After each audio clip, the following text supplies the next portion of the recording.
Deuteronomio Kapitulo 17. Huwag kang maghahain sa Panginoon mong Diyos ng baka o tupa, na may dunges o anumang kapintasan, sapagkat yaw ay isang karumal-dumal sa Panginoon mong Diyos.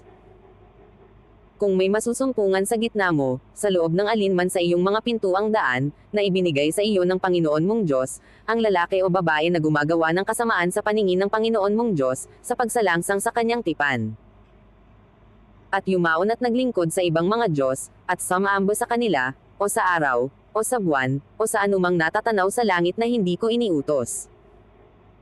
At may saysay sa iyo, at iyong mabalitaan, ay iyong ang sisiyasating masikap, at, narito, kung totoo, at ang bagay ay tunay, na ang gayong karumal-dumal ay nagawa sa Israel, ay iyong ang ilalabas ang lalaki o babaeng yaon, na gumawa nitong bagay na kasamaan, sa iyong mga pintuang daan, sa makatuwid bagay ang lalaki o babae, at iyong babatuhin sila ng mga bato, hanggang sila'y mamatay.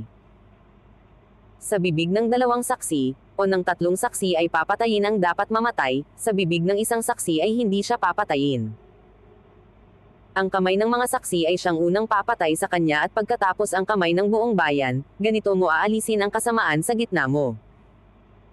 Kung magkakaroon ng totoong mahirap na bagay sa iyo sa paghatol, na dugot-dugo, usap at bagbog, na bagay na pagkakaalit sa loob ng iyong mga pintuang daan, ikaw nga'y titindig at sasampa sa dakong pipiliin ng Panginoon mong Diyos. At ikaw ay paroroon sa mga saserdote na mga Levita, at sa magiging hukom sa mga araw na yaon, at iyong sisiyasatin, at kanilang ipakikilala sa iyo ang hatol ng kahatulan. At iyong gagawin ayon sa tinig ng hatol, na kanilang ipakikilala sa iyo mula sa dakong yaon na pipiliin ng Panginoon, at iyong isasagawa ayon sa lahat na kanilang ituturo sa iyo. Ayon sa tinig ng kautusan na kanilang ituturo sa iyo, at ayon sa kahatulan na kanilang isasaysay sa iyo, ay gagawin mo, huwag kang liliko sa hatol na kanilang ipakikilala sa iyo, maging sa kanan o sa kaliwa man. At ang tao na gumawa ng pagpapalalo, sa di pakikinig sa saserdote na tumatayo upang mga siwa doon sa harap ng Panginoon mong Diyos, o sa hukom, ay papatayin nga ang taong yaon, at iyong aalisin ang kasamaan sa Israel. At maririnig ng buong bayan at matatakot, at di nagagawa pa ng pagpapalalo.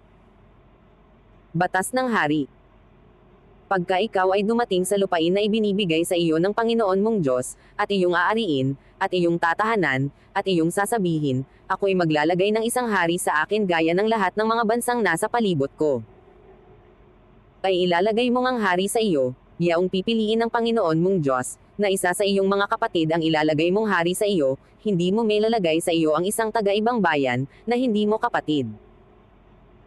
Huwag lamang siyang magpaparami ng mga kabayo, ni pababalay kanya ang bayan sa Ehipto, upang siya'y makapagparami ng mga kabayo, sapagkat sinabi sa inyo ng Panginoon, huwag na ninyong babalikan mula ngayon ang daang yaon.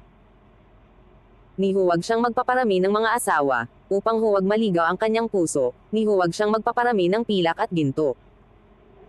At mangyayari, na pagka siya'y luluklok sa luklukan ng kanyang kaharian, ay kanyang susulatin ang isang salin ng kautosang ito sa isang aklat, na nasa harap ng mga saserdote na mga Levita. At mamamalagi sa kanya, at kanyang babasahin sa lahat ng mga araw ng kanyang buhay, upang siya'y mag-aral na matakot sa Panginoon niyang Diyos, upang isagawa ang lahat ng mga salita ng kautosang ito at ng mga palatuntunang ito. Upang ang kanyang puso ay huwag magmataas sa kanyang mga kapatid at siya'y huwag maliga sa utos, maging sa kanan, o sa kaliwa, upang kanyang maparami ang kanyang mga araw sa kanyang kaharian, niya, at ng kanyang mga anak sa gitna ng Israel.